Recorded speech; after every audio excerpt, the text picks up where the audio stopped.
Hey, welcome to my channel on a cold, fall day here in Canada. So today I'm out with a drone. This is the best the weather gets right now. It's cloudy, overcast, not the greatest, kind of dull looking. And I'm out with this new type of drone. Actually, I'm kidding. It's a drone that's probably came out this year.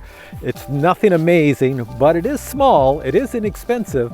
And check out the size of the battery. This is what you pay for when you buy this drone. This battery will get the drone 21 minutes of flight time. Want to see the drone? Watch this. There it is. It's a Phantom 5. No, it's the Phantom shape. It's very small. It has altitude hold. It should be able to fly around. It's pretty windy and cold today, but I'm going to try it out here and see if it flies, especially since it flies for 21 minutes.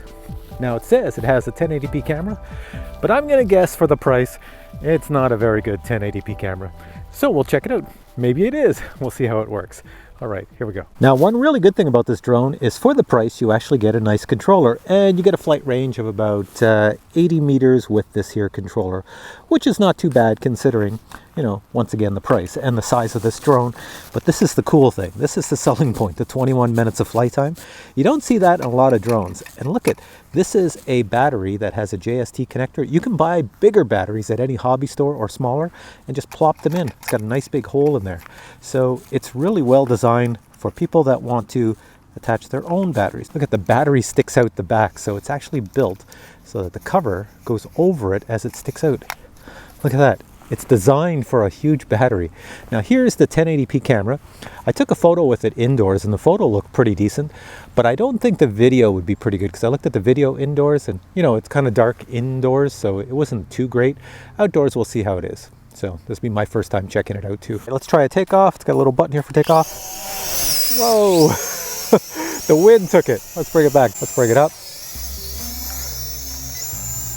Whoa, I hit the flippy button. All right, here's the speed button. There we go. There we go. Okay, a little bit of a learning lesson there. I know where the flippy button is now, and I know where the speed button is. I went to put it at a faster speed and I hit this button. Watch. I don't recall. Imagine if DJI made a Phantom that actually did that, went like this.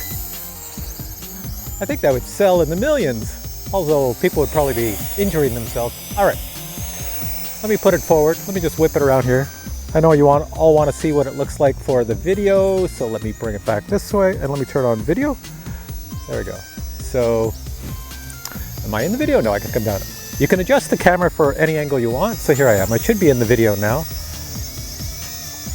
I'm going to just try to keep it over here. How do I look?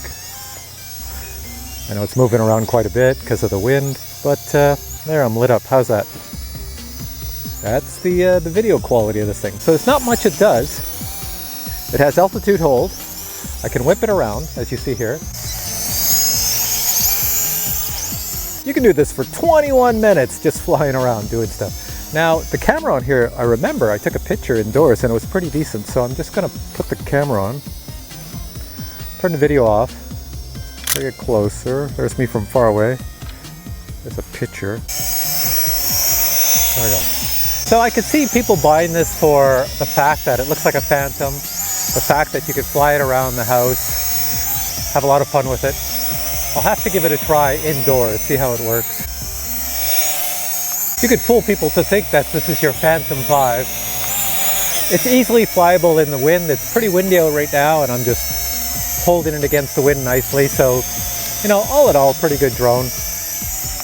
And for 21 minutes of flight time, you could sit out here for quite some time flying. You wouldn't really need a second battery. So I'm going to take it indoors and try it out.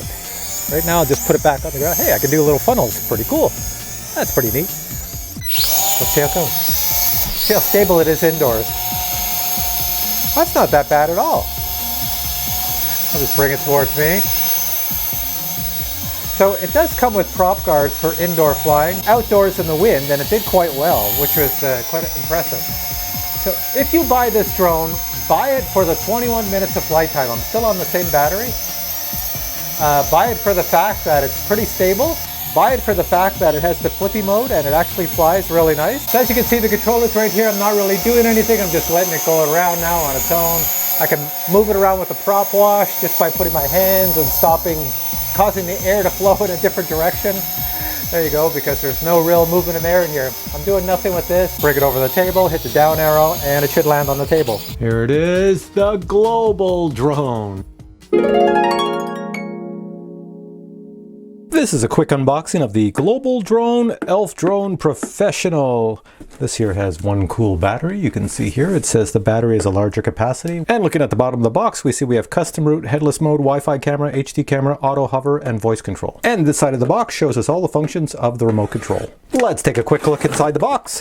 First thing would be the instruction manual and the manual for the app. Inside the box you have the drone, the controller, the camera, and prop guards over here. Let's take a closer look at the drone itself. Global drone. It's very light, not very heavy. Batteries in the back. Let's take a look at that first. It's a really large battery. These are the type of batteries you can buy at your local hobby store of any size and shape, as long as it has a JST connector like this to connect here. Then you're all good. You can add any battery you want. This is a 1-cell battery at 3.7 volts and it is 1800 milliamps. Looking around the drone, what do we see? On the bottom, we see there's an on-off switch here. So when you put the battery in, you can switch it on or off, and here is a connector for the camera. Here's a close-up view of the camera itself. You can see on the back there's a little connector to get power, and this here antenna is how it sends the signal to your actual cell phone or tablet, so you can see what the drone sees. You also get 2 landing legs and a very small Phillips screwdriver. USB charging connector for the battery, 4 prop guards. You also get 2 spare propellers. You get a controller, and this controller is designed to put your cell phone up front. You fit it in here. Close that, and on the back is where you would have to put the batteries. Batteries in the drone. Let's just plop it down here on the little scale. And what do we have? 118 grams. All right, so my tiny little Phantom 5 here, well actually the Elf drone or Global drone as they call it on the top. What did you think of it? Well, I'll tell you what I thought. It flies well, indoors and outdoors, and it does come with prop guards for indoors, which attach, which is good. Comes with a controller, which is pretty decent, has an 80-meter flight range, which is good. You know, that's pretty much what you'd expect. It looks like a Phantom, which is nice. Has altitude hold, which is good. And it flies for 21 minutes, which is awesome. That is like at the top. I give that 10 out of 10 points. But the camera on your cell phone when you're filming, it looks great. The image coming on the cell phone looks really good. And when you watch the image back, it doesn't look so good. So that tells me that the problem's not this camera. The problem is actually, is it my phone? Or is it the software on my phone that is capturing the image and then recording it? Because that looks terrible, so I don't know. Anyways, hopefully whatever I showed you on this video, because I haven't really looked at everything, hopefully it came out okay, so that was somewhat acceptable. I'm going to put a link below where you can get this drone. Once again, don't buy it for the camera, buy it for everything else. 21 minutes is pretty awesome. You don't get that in a lot of drones nowadays. So for the price and the 21-minute flight time, that's pretty good. So I'll put a link below. You check it out. You decide if it's something for you. If it is, great. If it isn't, oh well, there'll be more videos and more drones on the way, so you can check those out. But for now, I'm gonna say, hope you enjoyed this video. It was a lot of fun making this one. If you enjoyed it, give it a thumbs up, and I will catch you in the next video with more drones and more drone reviews. Take care.